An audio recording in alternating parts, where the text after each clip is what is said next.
Hustle, aka go get it, at the speed of a marathon, taking his time, going down the line to find peace of mind. Snoop Dogg's legacy is back under fire, and the accusations are nothing new. He did for himself, but he had vision for me that I didn't even have for myself. So I want to thank you, mother and father, for bringing Nipsey into this world, for giving us Nipsey. Long story short, we ended up connecting, we ended up making music together, we ended up making a brotherhood, we ended up creating a bond. We created something that was special. And we got the legendary Dog Father walking in. Come on, dog. What up, baby? Man. The big homie. Yes, sir. TV superstar. Neighborhood star. Come on, man, you look good. In the 1990s, critics accused him of flipping on Tupac right in the middle of the bloody East versus West Coast war. And now, decades later, the whispers are the same. Only this time the controversy ties straight to Nipsey Hussle. Appear here and to show love on behalf of my friend, my brother, a great man, a great leader, a great father, a great teacher, and a great friend, Nipsey Hussle.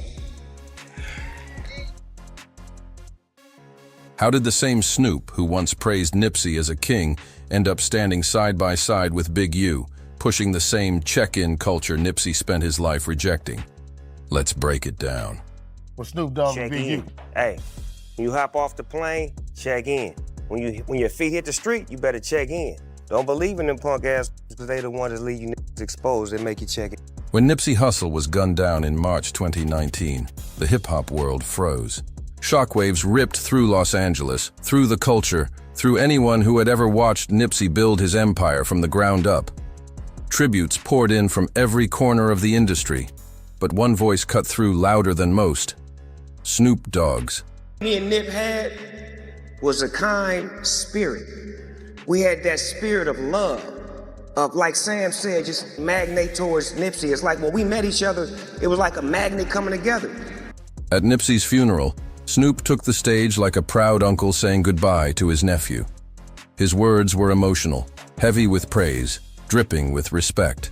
Dang, Cass, don't lie to me, my. You look real familiar, Cass. Where your people stay at, my. Take your shirt off, cuz. Let me see if you got any. You from out of town, cuz I heard that line before, my. Vegas, huh, Cass? Well, do me a favor, call your mama up, Dad.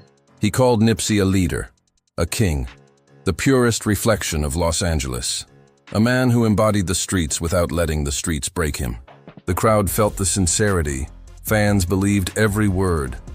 For that moment, Snoop was cementing Nipsey as not just a rapper, but as a symbol for the city itself. But fast forward a few years, and that image starts to crack. Because after the flowers, after the speeches, after the tears dried, Snoop's actions would tell a very different story. And that's where the controversy really begins. Dog Check and Big in. U. Hey, when you hop off the plane, check in. When your feet hit the street, you better check in. Don't believe in them punk because they the ones that leave you exposed. They make you check. The bond between Snoop Dogg and Nipsey Hussle once looked unshakable until the cracks started to show. After Nipsey's death, his brother Black Sam personally handed Snoop a care package from the Marathon clothing store. These weren't just souvenirs. Sam reserved them only for the few who had truly supported Nipsey while he was alive. It was a powerful gesture, one that stamped Snoop as family in the eyes of the public. Snoop even posted about it later, calling Black Sam his nephew, making the bond look deeper than ever. But soon after, that image of brotherhood began to crumble. Fans started noticing a shift, a strange one.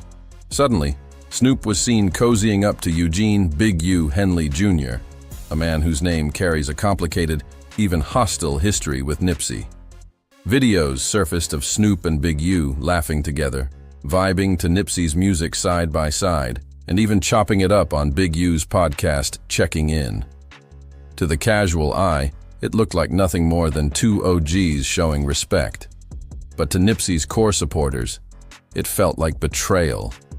How could Snoop honor Nipsey in one breath and then publicly align himself with the same man Nipsey clashed with for years?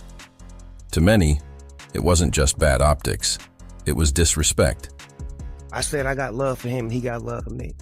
And to understand why this hit so hard, you've got to dig into the volatile history between Nipsey Hussle and Big U. Tupac and Snoop was mad about what Snoop said on the radio.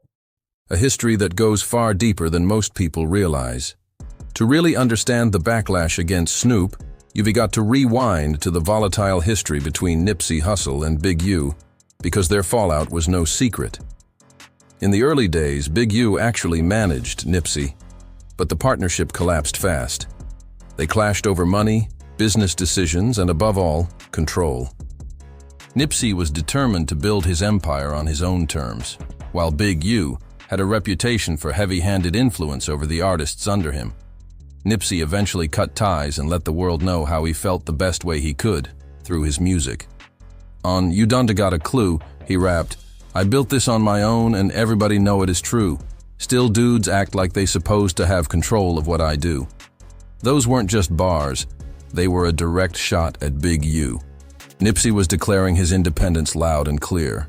Nobody owned him, not the labels, not the streets, not his former manager. And with that independence came rejection of one of Los Angeles's most controversial traditions, checking in. For decades, an unwritten rule dictated that rappers and outsiders had to tap in with certain powerful figures to move safely through the city.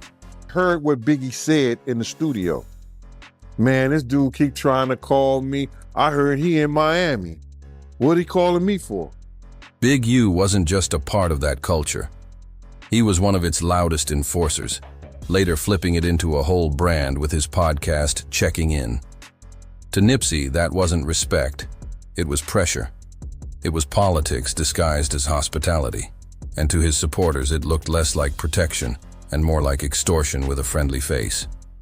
When Snoop Dogg sat across from Big U on Checking In, he made a statement that shook the culture.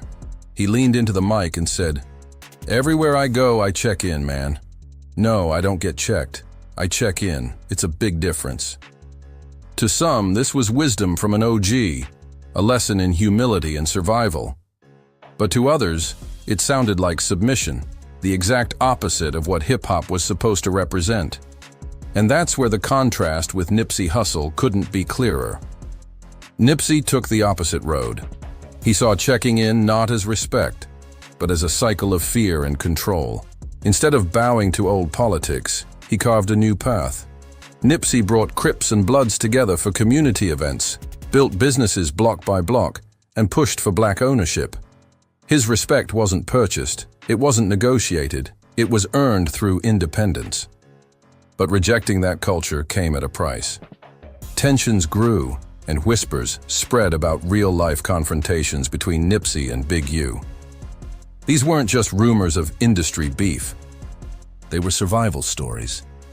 One account even claims Nipsey's brother Black Sam had to fire a warning shot during a heated incident to protect his little brother. That wasn't about rap politics. It was about life and death in the streets of Los Angeles. The betrayal cut deep, because this wasn't just anybody smiling next to Big U. It was Snoop Dogg, the same man who eulogized Nipsey Hussle as a king. For Nipsey's brother Black Sam, who never trusted Big U, watching Snoop publicly embrace him felt like salt in an open wound. What once looked like brotherhood now looked like violation. For fans, the image was even worse. They remembered Snoop crying at Nipsey's funeral, calling him a king, a leader, a nephew. Like Nas, it definitely wasn't the way Snoop said it. Once again, I don't know why he keep putting his spin on it. You know what I mean? I wish somebody can ask him that, like, bruh.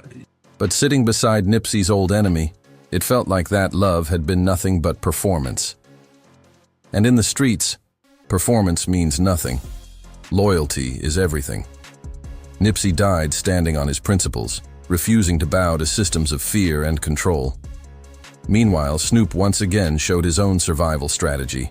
Move where the power is, even if it means rewriting the story of brotherhood. Some defended him, saying it wasn't betrayal but strategy. Just survival in a world where politics and alliances keep you breathing. But others saw it as fake brotherhood, proof that Snoop had chosen comfort and safety over loyalty to Nipsey's values. To them, it confirmed what critics have whispered for decades. Snoop will always play both sides if it means protecting himself. By co-signing Big U's platform, Snoop painted himself as a man who'd rather align with structures of influence than challenge them. And for many fans, that sealed his reputation, not as a kingmaker, not as a mentor, but as someone who survives by switching lanes, even when it means dishonoring the very legacy he once claimed to protect. This story isn't just about Snoop and Nipsey. It's about Los Angeles itself. A city forever torn between old traditions and new visions, between politics of fear and dreams of unity. And when it came to choosing, Snoop made his stance clear. He leaned on survival, even if it meant switching sides. But here's the truth. This wasn't the first time Snoop chose safety over loyalty. The pattern goes back decades. Long before Nipsey, long before Big U's check-in era, Snoop had already been tested in the fire. The mid-1990s brought the most explosive conflict hip-hop had ever seen, the East Coast versus West Coast war. And standing in the middle of it all was Snoop Dogg. As one of Death Row's crown jewels, Snoop was positioned as a loyal soldier under Suge Knight, riding alongside Tupac Shakur. Together, Pac and Snoop aimed their shots, literally in the streets and musically on wax, at Bad Boy Records. Biggie, Puffy, the whole East Coast stronghold, they were all targets. Snoop wasn't just around. He was in the booth, recording diss tracks, throwing gas on a fire that was consuming the culture. Snoop trailer. He didn't say blood because, he ain't gonna say that, but, that's what he tell me. And I barely understand him, but I got it. I understood him. But, since the OG said go over there and holler at him and try to calm him down, because I think they was throwing bottles at the trailer, at Snoop's trailer. To fans and enemies alike, he looked fully committed to the Death Row cause, standing tall as part of the West Coast's most feared empire. But as history shows us, Snoop's loyalty has never been as straightforward as it looks on the surface. Because even in the middle of hip-hop's bloodiest feud, cracks began to show. And once again, survival, not loyalty, would guide his next moves. And then came the moment that changed everything. Blood? That looked like Spice One, blood. And I was like, it is me, nigga. They saying y'all was throwing bottles at Snoop trailer and shit, man, the was about to call the police.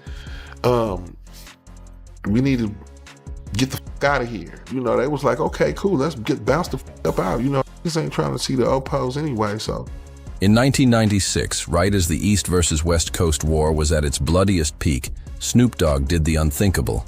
While in New York for the MTV Video Music Awards, a city buzzing with hostility and fear, he went live on a local radio station and said words that hit like a betrayal.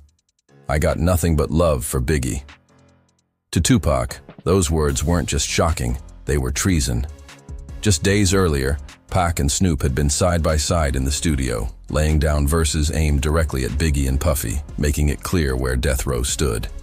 And now, out of nowhere, Snoop was on enemy turf, sending love to the very men they were at war with.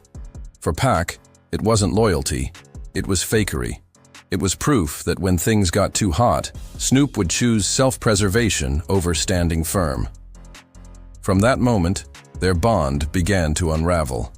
Trust cracked, and the tension between them grew too heavy to ignore. Snoop himself admitted later that the fallout was brutal. On the plane ride back to Los Angeles, he sat in silence, clutching a knife and fork as makeshift weapons. He was convinced Pac and Suge's crew might turn on him mid-flight. Imagine the paranoia, trapped thousands of feet in the air, surrounded by men who no longer trusted you, waiting for something to happen. It was survival mode at its rawest, and Snoop knew he had crossed a line he couldn't undo. After Tupac's death, the narrative around Snoop Dogg took another sharp turn, and many believe he started rewriting history to protect his image. Years later, Snoop admitted he was never a fan of Pac's most infamous diss track, Hit 'Em Up. He told Big Boy that the record only brought Pac more problems, and that those weren't battles he wanted any part of. To Snoop, those problems weren't about loyalty, they were dangers to avoid. And when Pac was gone, the transformation became even clearer. Snoop no longer moved like Death Row's frontline soldier. Instead, he was seen cozying up to the same East Coast figures Pac had been at war with. He was photographed hugging Puffy, praising Biggie, and even spinning tales about a supposed peace meeting. According to Snoop, he and Biggie had a private sit-down in Atlanta where Biggie apologized for the beef and the two buried the hatchet. But here's the catch. People close to Biggie didn't buy it for a second. Gene Deal, Puffy's former bodyguard, publicly questioned Snoop's version. He reminded everyone that Biggie had never liked Snoop, not even before the war. And if Biggie really wanted peace, why would the meeting happen quietly in Atlanta instead of Los Angeles, where both men had crossed paths many times before? To Gene, the story smelled like spin, convenient for cameras, useful for survival, but far from the truth. Once again, critics said Snoop was shaping the narrative not out of loyalty, but out of self-preservation, rewriting himself as a peacemaker in a war where he once played both sides. Even Snoop's own peers began to call him out, exposing cracks in his image that fans couldn't ignore. Napoleon, a member of Tupac's Outlaws, accused Snoop of throwing slick shade, saying nice things about Pac in public while still finding subtle ways to undermine him. To Pac's loyal supporters, it was more proof that Snoop's loyalty wasn't solid. It could bend and twist depending on the moment. By the end of the East versus West War, Snoop's actions had left a permanent stain. To some, he was simply a survivor, a man who played the game smart enough to make it out alive. But to others, he was rewriting history, flipping the script to protect his image instead of owning the part he played. Whichever way you saw it, one thing was undeniable. The pattern was clear. Snoop praised one side when it served him, then switched lanes when the tide turned. He talked like family one moment, then flipped the next if it meant keeping himself safe. And as time passed, it became obvious this wasn't just about Pac or Biggie. This was how Snoop operated in every corner of his career. And if you want proof, just look at his history with Eazy-E. When it came to Eazy, Snoop showed the world exactly how quickly loyalty could be rewritten. Back in the early 1990s, when Death Row Records was on the rise, and Dr. Dre was clashing with Eazy, Snoop played his role. And it was one that revealed how easily brotherhood could be sacrificed when power shifted. When Dr. Dre broke away to build his new empire, Snoop Dogg was his golden protege, the sharp new voice meant to carry the West Coast into the future. But that loyalty came with a heavy price, standing shoulder to shoulder with Dre in torching Eazy-E's reputation. On the infamous track Dre Day, Snoop's voice carried pure venom. He mocked, he ridiculed, and he played the sidekick role in Dre's mission to bury his former NW, a brother once and for all. The streets were buzzing because everyone knew the history.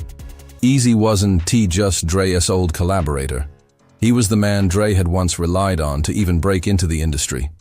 And now here was Snoop, laughing and taunting, gleefully helping Dre dismantle the same man who gave him his first platform. To fans, it was ruthless. To insiders, it was a clear message.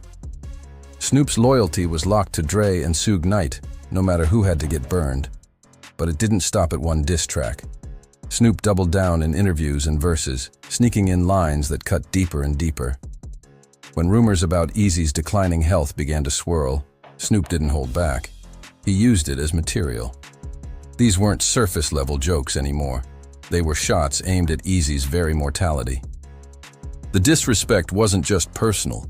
It was public humiliation, broadcast to the entire rap world while Death Row tightened its grip on the West Coast. At that time, Snoop made it clear. He had no love for Eazy. His loyalty to Dre and Suge came first, and everything else was disposable. But here's where the story flips, because just when it seemed like Snoop's betrayal was set in stone, the narrative would take a dramatic, unexpected turn. After Eazy-E's passing in 1995, Snoop's entire tone flipped like a switch. Suddenly, the man he once mocked mercilessly was now being praised as a legend, a pioneer, a forefather of gangsta rap who deserved eternal respect. In interviews, documentaries, and even live on stage, Snoop spoke of Eazy as an icon, a man who laid the foundation for artists like himself. To the casual fan, it looked like growth, maturity, a man recognizing the weight of history. but to many in the culture, it looked like something else entirely. A survival tactic. Hip-hop has always been about shifting power structures. Death Row collapsed. Suge Knight was out of the picture. Dre had moved on. And suddenly aligning with Eazy's legacy wasn't risky anymore. It was safe, even smart. By rewriting his stance, Snoop wasn't just honoring the dead, he was keeping himself tethered to the broader West Coast story, one that fans still held sacred. And that's the thread you start to see if you step back far enough. This wasn't a one-time switch-up, it was part of a much bigger pattern. Time and time again, Snoop has been accused of reshaping history, exaggerating details, or even inventing events that never actually happened. From the contradictions in his Tupac stories, to the flip-flopping around Nipsey Hussle, to suddenly crowning Eazy a legend after tearing him down, the blueprint is the same. Snoop plays where the power is, even if it means rewriting brotherhood as performance. From his public embrace of Big U to the sudden flip on Eazy-E, Snoop Dogg's storytelling has often raised more eyebrows than respect. What once sounded like wisdom started sounding more like fiction. And eventually, the lies, or at least the exaggerations, began to catch up. Because if there's one thing Snoop has always been celebrated for beyond his music, it's his gift of storytelling. The smooth delivery, the charisma, the way he paints vivid pictures, he's one of hip-hop's most captivating voices. When Snoop told a story, people wanted to believe it. But over the years, cracks began to show. Details didn't add up. Timelines didn't match. And in the streets, that kind of reputation doesn't fade. It sticks. Take his version of the infamous run-in between Tupac and Nas at the 1996 MTV Video Music Awards. According to Snoop, Pac rolled up on Nas with wild disrespect, mouthing off like he was untouchable, while Nas had 100 goons ready to go to war. Snoop claimed the whole moment was tense, that he was right there in the middle of it, painting himself as part of the confrontation. The way Snoop told it, he made it sound like a near explosion, a clash that could have changed history on the spot. It was the kind of tale only Snoop could deliver, smooth, dramatic, unforgettable. But, as with so many of his stories, when you line it up against other accounts from people who were there, the cracks in the truth start to show. Here's the problem. Everyone who was actually there told a completely different story. Members of Tupac's own circle, including Napoleon from the Outlaws, described the infamous Pac-Nas run-in as calm, even respectful. Two kings clearing the air, not two armies on the verge of bloodshed.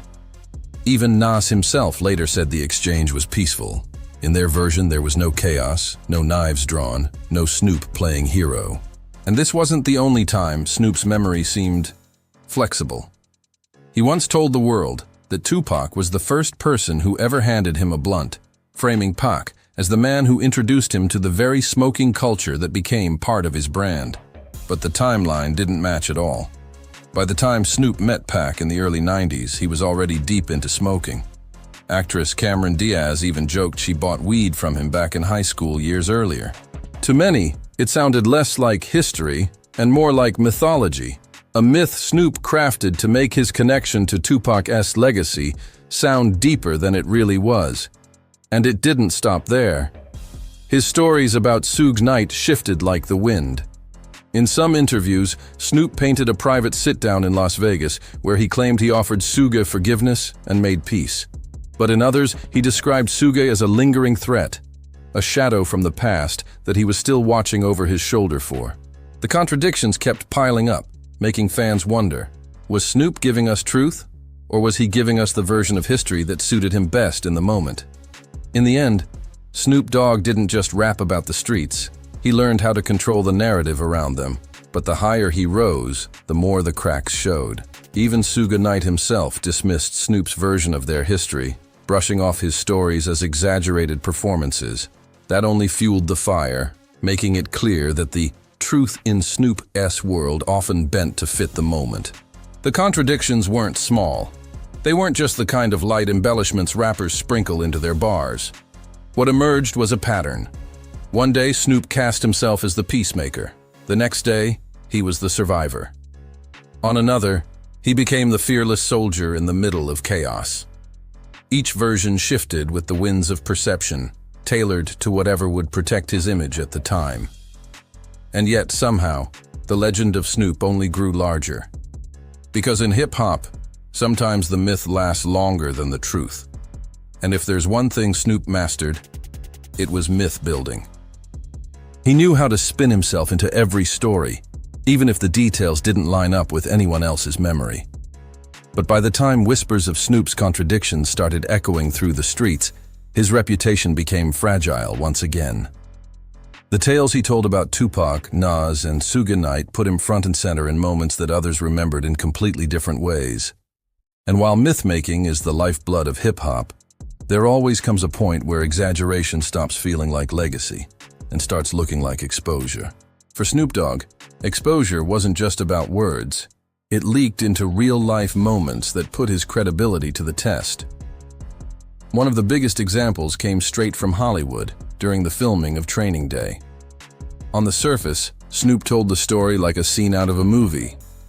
According to him, while shooting in a blood neighborhood, he boldly walked into enemy territory wearing blue, approached an OG in a wheelchair, and bought $300 worth of weed to keep the peace. Snoop claimed this diplomatic move diffused tension and saved the production from erupting into violence. It sounded like classic Snoop, smooth, fearless, the peacemaker stepping into the line of fire. But the real story told later painted a very different picture. In reality, Snoop never played the hero. Instead, Blood Gang members began harassing him on set, throwing bottles at his trailer, ready to escalate. Far from calming things down, Snoop stayed hidden inside, shaken and scared, while others stepped in to handle the situation. The truth didn't come from rumor. It came from Spice One, a gangsta rap pioneer who recalled the incident in detail during an interview with The Art of Dialogue. Spice explained how the set was surrounded by Bloods who were bitter rivals of the Crips, and instead of Snoop negotiating peace, it was other people on set who de-escalated the situation. In Spice's version, Snoop wasn't the fearless peacemaker. He was the one ducking danger while the real diplomacy happened outside his trailer. Once again, the myth Snoop told the world didn't match the reality on the ground. And in hip-hop, when your stories don't line up, people never forget. The showdown at the Training Day set didn't end with Snoop Dogg playing peacemaker. It ended with another legend stepping in. Spice One recalled how it all went down, and his story stripped away the myth Snoop had built. He explained that he got a call from one of his OG Crip homies in Los Angeles, telling him straight up, "They're at Snoop's trailer throwing bottles." Spice knew exactly what that meant. Bloods were outside pressing the issue, and things were on the verge of spiraling. At first, Spice didn't believe he could do anything. Why would they listen to me, he thought. But when an OG tells you to move, you move. So he rolled up to the set himself, walking straight into the chaos. Bottles had already been flying at Snoop's trailer, and the atmosphere was pure tension. But the moment Spice One pulled up, everything shifted. The Bloods instantly recognized him. Someone shouted out, "Damn Blood! That looks like Spice One." He laughed it off, cool under pressure, replying, "It is me. Y'all got any weed? What's happening?" Just like that, he slid into conversation and diffused the energy. No bravado, no staged heroics, just presence, respect, and street credibility doing the work. And when Spice calmly asked, "Man, they're saying y'all been throwing bottles at Snoop's trailer?" the tension dissolved. The same gang members who had been pressing Snoop backed off, not because of a $300 weed buy, but because Spice carried the kind of authority Snoop didn't have in that moment. Once again, the legend Snoop spun for the cameras clashed with the reality on the ground. The Training Day tension finally fizzled out thanks to Spice One's quick thinking. He told the Bloods straight up, "They're about to call the cops. We should dip before they roll through." Nobody wanted that kind of heat, so the crew backed off, slid around the corner, sparked up some weed, and chilled while patrol cars circled the block. The cops saw nothing and kept it moving. Crisis avoided.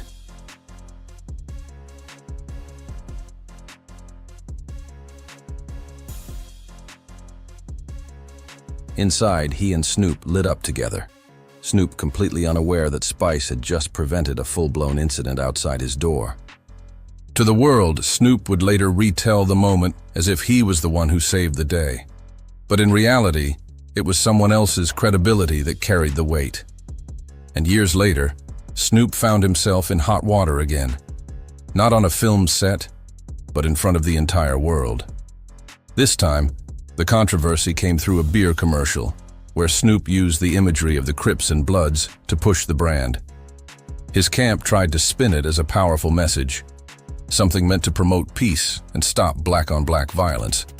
But the streets didn't see it that way. To many, the ad looked like exploitation. It felt like Snoop was trivializing generations of bloodshed, trauma, and rivalry, reducing decades of pain into a flashy piece of marketing. What was supposed to be a message of unity instead came off as tone-deaf and opportunistic. And this time, the backlash didn't just stay online. It spilled into the real world, where Snoop's reputation once again took a direct hit. The backlash didn't stay online. It exploded in the streets, right at Snoop Dogg's own Funko Pop store in Inglewood Thaw Dog House. That's where Bloods made their disapproval loud and clear. The mural outside showed Snoop decked out in solid blue, a bold nod to his Crip roots. But vandals struck back with fury, spray painting over the blue with bright red, tagging CK, Crip Killer, and scrawling insults across the walls for the world to see. This wasn't just graffiti, it was a symbolic act. The same streets Snoop once claimed, the same culture that built his legend, were now turning their backs on him. What looked like commercial moves to the mainstream came off as betrayal to those still living the politics of the streets.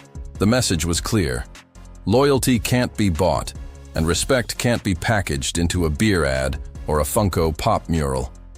And that was the painful irony. Snoop Dogg, the man who built an empire on his smooth voice, his charisma, and his ability to make the world believe every story he told, had always marketed himself as the voice of the streets.